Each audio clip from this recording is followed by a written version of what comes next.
I'm back. We are going to be continuing now with Chapter 3, Part 2. So let me put myself back up in the corner where I belong and continue. We're going to be ending Chapter 3 by looking at struggling students in general and how we can help them. Okay, so what do I mean by struggling students? We've had a lot of definitions in this chapter. We've looked at gifted and talented students, students with disabilities, and now struggling students. These are any students who would be considered at risk. And by at risk, I mean they might be at risk of dropping out. They might be at risk of failing. And these are students who may or may not actually have an IEP. And they are most likely performing below grade level. So they're not where they need to be academically. They are struggling. I thought I'd ask the question, what percent of students do you think are considered to be struggling? How do we know? Well, I wanted to find some data that might be helpful to look at. And over here, we have a chart from Ohio. So this is Ohio data. And let me get my laser pointer. There it is. So we are looking at statewide achievement in 4th grade in Ohio. Here we can see language arts. Here we can see math. And what this shows you is the proficiency levels. So we can see here in English language arts, about 36% of the students in Ohio would be considered struggling, and slightly less than that for math. Okay, so struggling students. What else do we know about them? They also may not be engaged in the classroom. They might be disinterested. They might seem apathetic. They might be falling asleep in your class. They may not be working well, interacting well with others. So there might also be some behavioral issues. So what are some factors that seem to be related to our struggling students? First of all, they may come from low-income families. And you might recall in a previous chapter where we talked about some of the struggles that our low-income students are dealing with. They might also be more likely to move. Students who move a great deal have their own struggles. That is actually considered one of the ACE categories. It's something that can cause stress and trauma to children when they move to a new school. They have all new teachers and all new friends, and that can cause students to struggle, let alone the idea of transferring and making sure that they are keeping up academically. Another thing that can be related to struggling students is perhaps they come from an unsafe neighborhood, and that can obviously cause issues that can bleed over into the classroom. Maybe they're bored. You can have gifted students who are actually at risk and struggling. Not because they don't understand, but because they're simply bored. Perhaps there are family issues at home that are also bleeding over into the classroom, causing stress, causing depression, causing anxiety. And you might also have students that have nutritional deficiencies that are causing academic issues that can relate to attention as well. Some of the items that I listed that are connected with struggling students, I discuss them as being a source of trauma or stress. This has really become a rather big issue in education, the idea of trauma and how it is affecting our students. So what we know, about half of the students in the public school system have experienced some sort of traumatic event. What else do we know? Trauma, especially when it happens early in life, can disrupt development. Do you recall the time period where brain development is the most critical? Birth to 3. So that can be a period where trauma can have a significant impact, even though at that age, as those children get older, they may not even remember the traumatic event, but it still had an impact on them. So how do we measure trauma? How is this, I don't want to say diagnosed, but identified?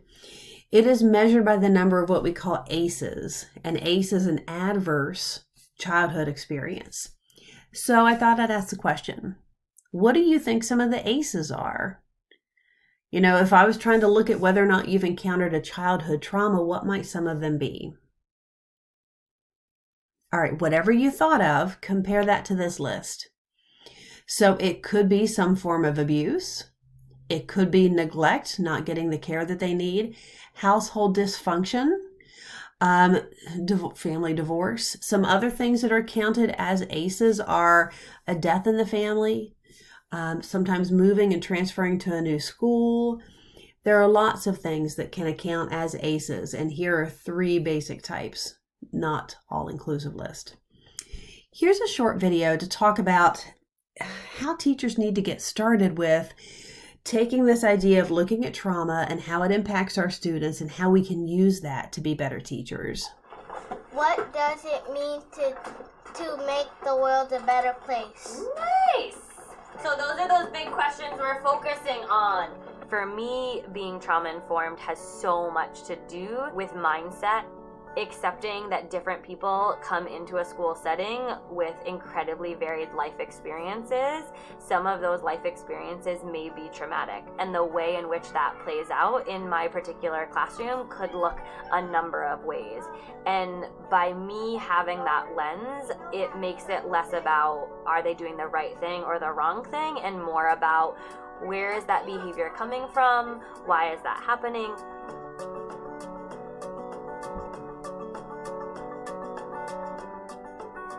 Adverse childhood experiences like poverty, neglect, exposure to violence can bring about overwhelming stress, which can cause negative effects on the learning brain and on behavior.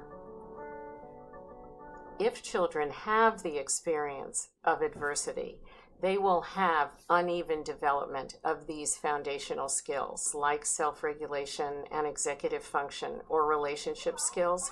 These are the children who are at risk to fall further and further behind.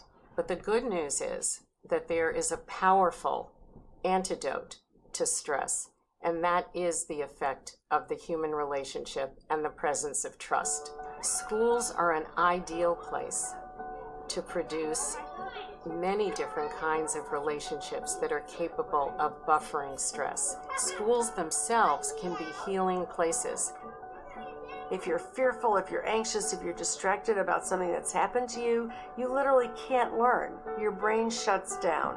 So it's essential to give kids social and emotional tools that allow students to recover from the challenges that they have experienced. Take actual classroom time to work on the building blocks of how to perceive your emotions, how to talk about them, how to get along with other people, how to take a moment and become calm when you need to, how to express your needs so that others can meet them. When we start to understand what it takes to be responsive to the effects of trauma, we need to think about the environment, about individual services, and we need to think about the skills and mindsets of kids that won't develop as they should when they're impacted by trauma. I do a lot of work around self-awareness and being able to name emotions and then make a choice around those. When I get mad, I take deep breaths, and that helps me get more calm. Many of the things that we think about doing for kids who may have experienced trauma are good for everybody. And everyone will encounter some kind of adverse circumstance at some point in their life. And for some children, we're helping them deal with what's already happened in their lives. For others, we're preparing them to deal with the challenges later in their lives. If you can hear my voice say, "We are awesome." We are awesome. I don't know about you, but I really like that video, and I love the way that they were getting kids to talk about their feelings and how they deal with their emotions, and it's a lot to think about if you're going to try to teach with this trauma-informed approach. Let's continue. This is a slightly different topic, importance of vocabulary, but we're still looking within this realm of struggling students and how what happens at home can impact our children. So that brain research we were talking about earlier has shown that the first 3 to 5 years of life, so the first 3 years are especially critical, 3 to 5 years are important for cognitive development. Okay? What else do we know? Let me find my little way to click forward. There we go. We also know that your vocabulary is affected by your environment. The quantity, so the amount of words you hear, and the quality, the type of words that you hear, impacts children. So look at this chart over here. This is talking about the word gap. Economically advantaged children hear about 1,100 words on average. They know about 1,100 words on average. Economically disadvantaged children, about 500 words. That is a huge gap by age 3. And what we have found when it comes to the vocabulary gap is that gap doesn't stay the same. It gets bigger and bigger and bigger as these children advance through different grades. So to give you an idea of that, this chart is from your textbook. So here you can see the family status, if the family is considered to be in poverty, if they are working class or professional, the actual differences in the amount of words that they hear. So this is what they're hearing from their parents. That's a huge difference. A child that hears 2,000 words versus 600 words. The difference in the quality of the words they hear. Are they hearing affirmations, which are positive statements, or are they hearing prohibitions, negative statements? Compare these two. And then finally, the words heard across 4 years. So children from different family backgrounds are having vastly different experiences in the vocabulary that they hear on a daily basis. So as shown in that graph, but I do want to make sure you have it in your notes too, this also relates to the number of affirmations and prohibitions they hear. And if you're not totally sure what I mean by that, over here we can see some affirmations. Telling a child that you think that they're smart, that they're awesome, that you can appreciate that they're working hard, and so on. Children from higher income homes hear more affirmations. Children from lower income homes hear more prohibitions, things where they're being told what not to do or what they're doing wrong. This vocabulary gap that starts and is apparent by age 3, it just increases exponentially throughout elementary school. So that's what happens at home. What can we do in the classroom? How can teachers help? Let's take a look at this. It's pretty important. Vocabulary. Don't make assumptions about what vocabulary you think your students do and don't know.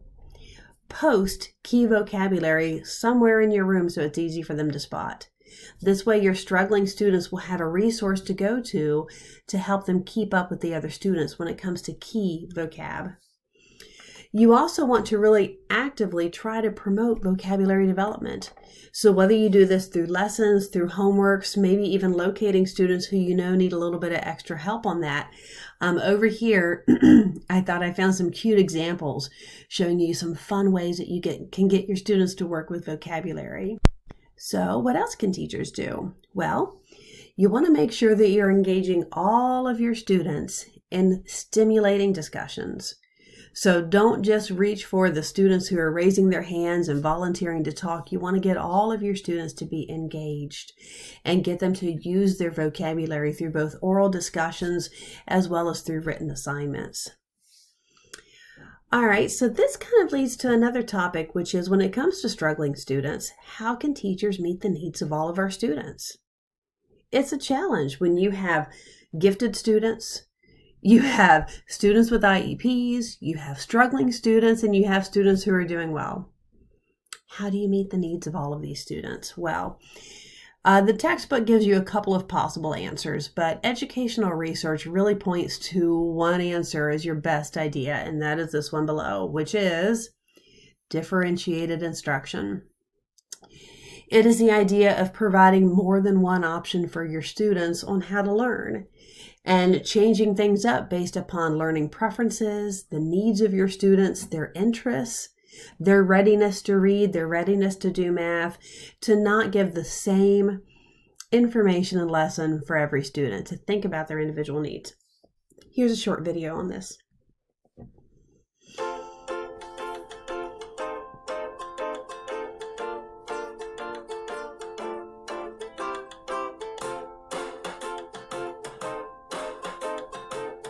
Diversity has become a defining feature of Alberta's classrooms. Students come to school with a wide range of interests and abilities, and diverse learning strengths and needs, including students with disabilities. Differentiated instruction is a philosophy that acknowledges that students learn at different rates and in many different ways. Differentiated instruction benefits students because it promotes an environment in which learning differences are not just tolerated, they are valued. Carol Ann Tomlinson, one of the early advocates of this approach, describes differentiation as shaking up what goes on in the classroom so that students have multiple opportunities to explore concepts, make sense of ideas, and demonstrate what they know and understand. Differentiated instruction can take many forms. For example, teachers can provide materials and learning tasks at different levels of challenge, or provide different levels of support in the classroom, depending on student needs. When done effectively, differentiated instruction is a seamless part of everyday instructional planning and classroom practice.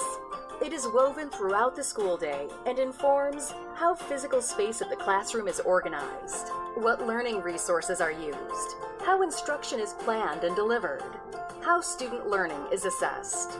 The very nature of differentiated instruction means that it will look very different in every learning environment, depending on the students, teachers, and learning contexts. Differentiated instruction begins with knowing who students are as learners. Effective differentiation also depends on knowing how and when to use multiple instruction strategies so that students have opportunities to learn in multiple ways. So you can see differentiated instruction can become an entire different way of looking at your classroom. And it does start by understanding who your students are, their needs, their interests, their readiness level. It is important to know that when it comes to using this approach, you're not expected to differentiate every single lesson. You need to find the key lessons where you know some students are going to struggle and others are going to excel, or the key lessons where you know they can be taught through multiple modes. You need to think about your students' needs. Okay, who are they and how do they learn best? Do some of your students need more or less time than others? Do some need the work to be more or less challenging? Do some need more support than others? Here's a really cute video trying to show a way of doing this. So if you're trying to picture in your head, what does this look like and how does a teacher handle this? Here's one way you can use stations for differentiated instruction. Oh, look at all these great volunteers. Go ahead, Sam. Yes, nice job. So the impact of differentiation, the students feel successful. They feel supported. They know if something is difficult for them, there's something that's a little more in line with their strengths coming up soon. So it really makes education fun and approachable. I really think it's the most effective way that I have seen to teach.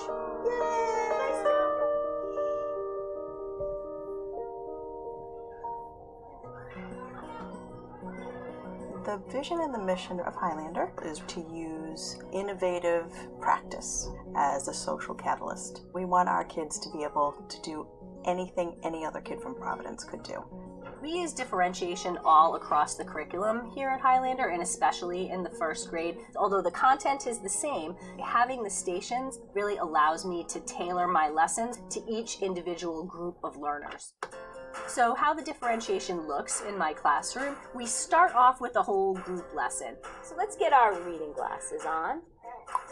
Let's get the letter part of our brains activated.